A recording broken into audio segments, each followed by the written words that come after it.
Une semaine de folie pour nos léopards en club. Entre les doublés salvateurs d'un attaquant en Angleterre, le premier but d'un phénomène de 16 ans avec l'Ajax Amsterdam, les retours en forme d'un ailier en Espagne et les grands débuts de nos cadres au Moyen-Orient. Le week-end a été hélice, mais attention parce que certains internationaux ont aussi vaincu un véritable calvaire. Découvrez le bilan complet dans cette vidéo. Mesdames et messieurs, bonjour et j'espère que vous allez bien. Si c'est votre première fois de tomber sur ma vidéo, écrivez-moi en commentaire depuis quelle ville vous me suivez.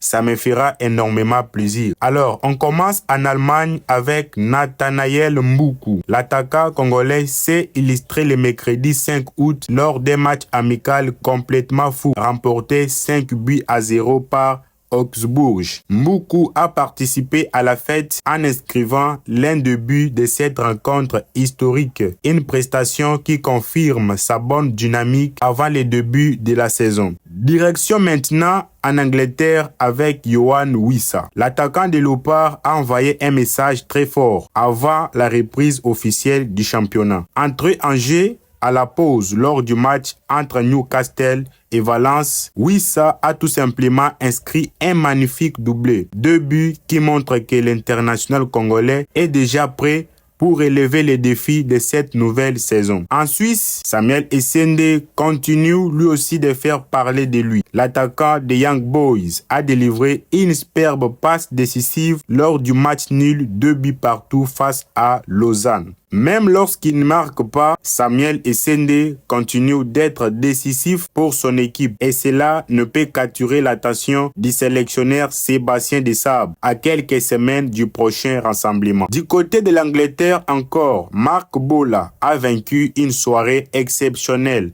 avec Watford. Alors que le match semblait se diriger vers un nul, l'international congolais a inscrit un but dans le temps additionnel pour offrir la victoire à son équipe. Une réalisation décisive qui a fait exploser de joie les supporters de Watford. Dans cette rencontre, Edo Kayembe était également entré en jeu. En revanche, Jérémy Ngakia ne figurait pas sur la feuille de match. Autre bonne nouvelle, Radi Djangana a retrouvé les chemins défilés. L'ailier congolais a participé à la victoire 3-0 d'Elche face à Toulouse en inscrivant un but. C'est un signal positif pour un joueur qui cherche à retrouver sa meilleure forme. Du côté du Moyen-Orient, des Léopards ont effectué leur début sous leur nouvelle couleur. Chancel Mbemba a disputé ses premières minutes avec Al-Diria lors d'une victoire 3-1. Pendant ce temps, Théo Bongonda a également effectué ses grands débuts